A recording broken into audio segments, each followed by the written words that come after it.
Hi, I'm John Green. This is Crash Course World History, and today we're going to talk about one of our most requested topics ever, the Vikings. Mr. Green, finally we get to talk about Thor and Mjolnir. This is one of my areas of expertise. I've read all the comics, like both Thor and the Avengers. So here's a crazy thing that happens in the next 20 years, me from the past. The Avengers and Thor become, not nerdy. Like right now, me from the past, in 1994, you are suffering mightily for your love of Mjolnir, Thor's hammer. But in the future, loving Mjolnir is, cool.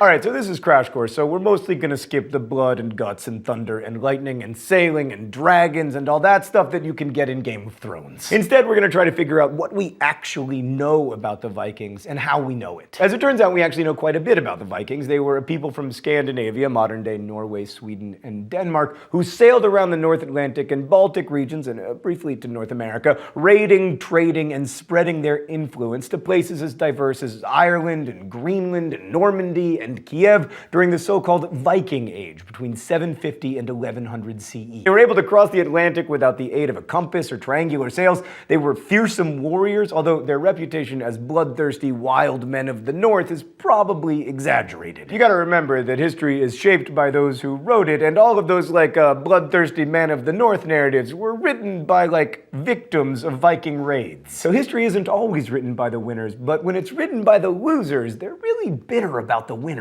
Like most people in most places at the time, the Vikings were primarily agriculturalists, and when they settled in places like Iceland and Greenland, it was to grow crops and raise animals. So how do we know all these things? Basically the same way we know about most of the pre-modern world, through a combination of archaeology and writing. There is, of course, some guesswork involved, as with most pre-modern history and some modern history, and we need to be careful not to take what we dig up or read at face value, but we do have a pretty good record about the Vikings. Archaeology tells us a lot about how the Vikings lived. The most dramatic examples are, of course, the ships that have been discovered, through which we know a lot about what the Vikings liked to trade, for instance. But with the Vikings, we also have a pretty substantial written record, although we need to be careful with it for a number of reasons. The first is timing. Much of what was written about the Vikings comes from the 13th century, after the Viking Age. And it was written by authors who had an interest in making the pagans seem as different from them as possible to highlight the civilizing role of Christianity. Now, the Vikings were not illiterate. People knew how to read and write runes, but most of these runic inscriptions are really short and don't tell us that much about Vikings. It's nothing like about Thor's hammer or whatever. It's all I trade 3 sheep for 2 loads of lumber. Some of you Viking fans, and I know that's most of you, are saying, but what about the sagas? We tend to use the word saga to describe anything that's long and drawn out, but when you're talking about Vikings, it means something very specific. A saga is a long narrative epic written in Old Norse from the 13th century or later, and the date tells you something right away. The sagas were written centuries after the Viking Age, so we have to be careful when using them as historical sources. The sagas we associate with the Vikings are called the sagas of the Icelanders, which look like this in Icelandic, and they purportedly describe Viking travels and adventures from the 10th and 11th centuries. People used to see them as relatively accurate historical documents, but now most historians recognize them as fictions. Like Viking historian Tiva Vidal, who provided much of the information for this episode, says it's best to think of the sagas as a kind of pseudo-history. They don't provide a completely accurate picture of what it was like to be a Viking or what happened to Vikings, but they can provide some useful details. Alright, let's go to the thought bubble. While you're there, by the way, I'm gonna grow a Viking beard and change shirts. Now, your stereotypical Viking is a burly blonde or redheaded fellow with a big beard and a bigger sword who learns the important lesson that it's not about killing dragons, it's about learning to train them so they can execute your wishes. But the real stereotypical Viking was probably a hard bargaining trader enmeshed in a complex network of pan-European trade.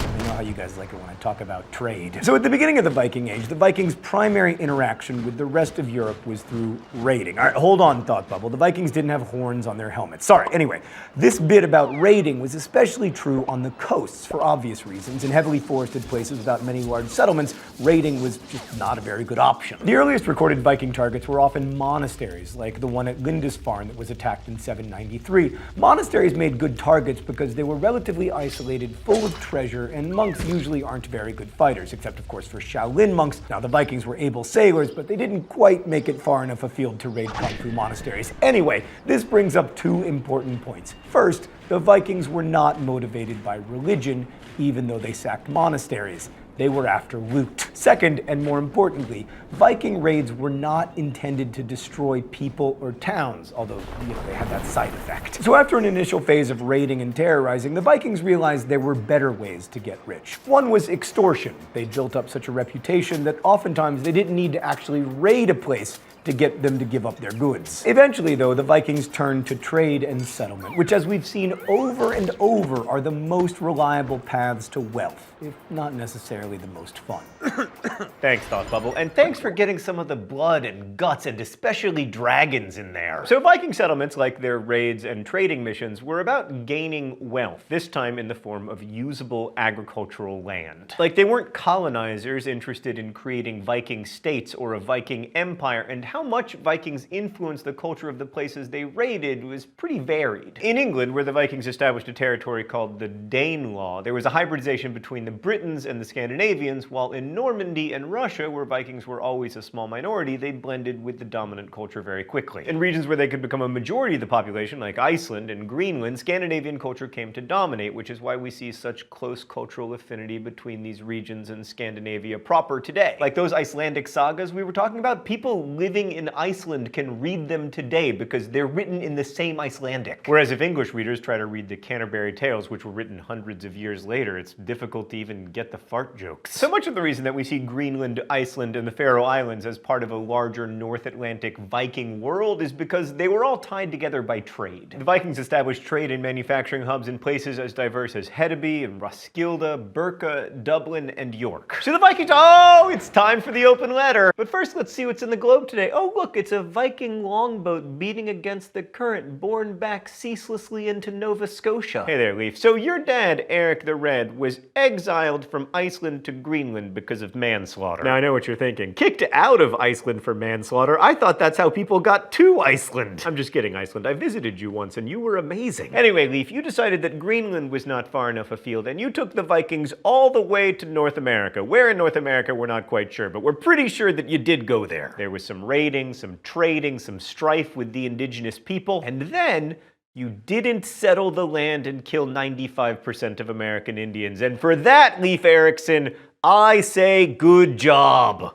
Best wishes, John Green. So anyway, the Vikings traded all sorts of things, including tools and weapons and jewelry and building materials, and also soapstone, which they used to make cooking vessels, whereas like we would probably use ceramic pottery. Or these days, steel or that wizardry that non-stick pans are made out of. Man, it would suck to be a Viking. You've got soapstone pots, no horns on your helmet, and like all you can do is travel from Dublin to York. Best case scenario, you get to go to Canada, which, not that great. But Viking trade was often able to turn what had been a cultural backwater into like a big, important commercial center. Kiev was probably one such center before it had been a Khazar trading post. Another was Dublin, which was probably a fishing village before the Vikings turned it into a thriving center of trade. Dublin eventually grew so large and powerful that the Dubliners, not the James Joyce short story collection, but the actual Dubliners, were able to kick the Vikings out. Okay, well, we should also probably talk a little bit about mythology and the Norse pantheon because, Thor. As with much of our knowledge about the Vikings, our understanding of Norse mythology mostly dates from after the Viking Age. There are some artifacts like Thor's hammer pendants and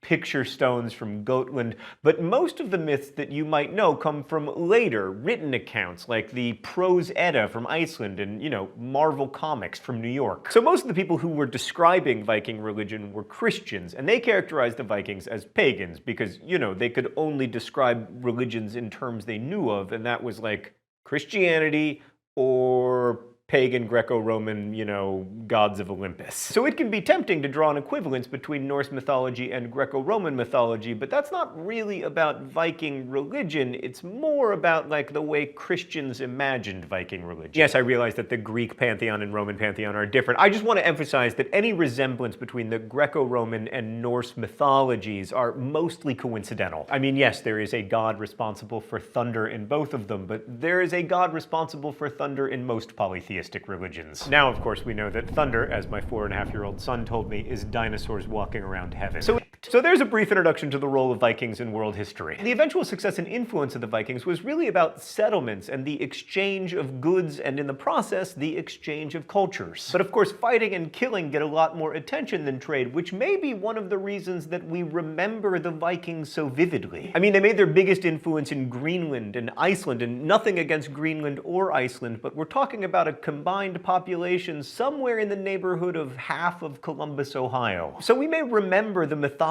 and the barbarian attacks because that's kind of what humans are wired to remember. But for me, the real lesson of the Vikings is that they show in microcosm something that happens again and again in world history. When raiding gives way to trading, good things often happen.